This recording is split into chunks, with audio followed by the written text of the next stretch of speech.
آسمانی دسترخوان اور قرآن۔ السلام علیکم ناظرین، آپ دیکھ رہے ہیں اسلامک اسٹوری 2.5۔ حضرت عیسیٰ علیہ السلام کے حواریوں نے یہ عرض کیا، اے عیسیٰ بن مریم، کیا آپ کا رب یہ کر سکتا ہے کہ وہ آسمان سے ہمارے پاس ایک دسترخوان اتار دے؟ حضرت عیسیٰ علیہ السلام نے فرمایا، اس طرح کی نشانی طلب کرنے سے اگر تم لوگ مومن ہو تو خدا سے ڈرو۔ یہ سن کر حواریوں نے کہا، ہم نشانی طلب کرنے کے لیے یہ سوال نہیں کر رہے،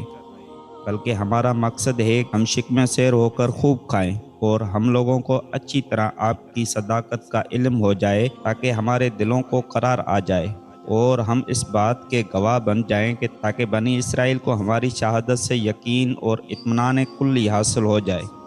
اور مومنین کا یقین اور بڑھ جائے اور کفار ایمان لائیں۔ حواریوں کی اس درخواست پر حضرت عیسیٰ علیہ السلام نے بارگاہ خداوندی میں اس طرح دعا مانگی،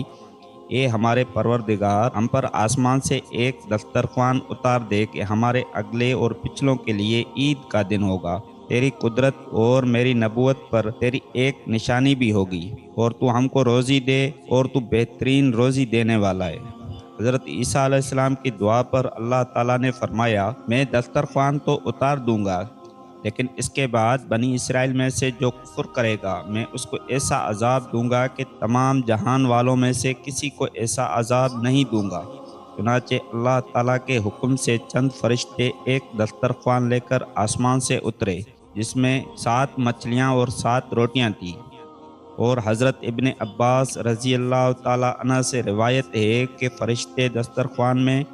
روٹی اور گوشت لے کر آسمان سے زمین پر نازل ہوئے، اور بعض روایتوں میں یہ بھی آیا ہے کہ تلی ہوئی ایک بہت بڑی مچھلی تھی جس میں کانٹا نہیں تھا اور اس میں سے روغن ٹپک رہا تھا، اور اس کے سر کے پاس نمک اور دم کے پاس سرکہ تھا، اور اس کے ارد گرد قسم قسم کی سبزیاں تھیں، اور 5 روٹیاں تھیں، ایک روٹی کے اوپر روغن زیتون، دوسرے پر شہد، تیسرے پر گھی اور چوتھے پر پنیر، 5ویں پر گوشت کی بوٹیاں تھیں۔ دسترخوان کے ان سامانوں کو دیکھ کر حضرت عیسیٰ علیہ السلام کے ایک حواری شمعون نے کہا، جو تمام حواریوں کا سردار تھا، کہ اے روح اللہ، یہ دسترخوان دنیا کے کھانوں میں سے ہے یا آخرت کے؟ تو آپ نے فرمایا، یہ نہ تو دنیا کے کھانوں میں سے ہے نہ آخرت کے، بلکہ اللہ تعالیٰ نے اپنی قدرت کاملہ سے تمہارے لیے اس کھانے کو ابھی ابھی ایجاد فرما کر بھیجا ہے۔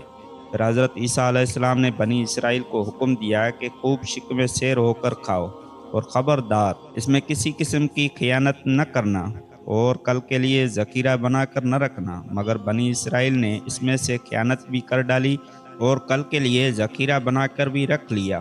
اس نافرمانی کی وجہ سے اللہ تعالیٰ کا ان لوگوں پر عذاب آیا کہ یہ لوگ رات کو سوئے تو اچھے خاصے تھے، مگر صبح کو اٹھے تو مسخ ہو کر کچھ خنزیر اور کچھ بندر بن گئے۔ پھر حضرت عیسیٰ علیہ السلام نے ان لوگوں کی موت کے لیے دعا مانگی تو تیسرے دن یہ لوگ مر کر دنیا سے نیست و نابود ہو گئے، اور کسی کو یہ بھی معلوم نہ ہوا کہ ان کی لاشوں کو زمین نگل گئی یا اللہ نے ان کو کیا کر دیا۔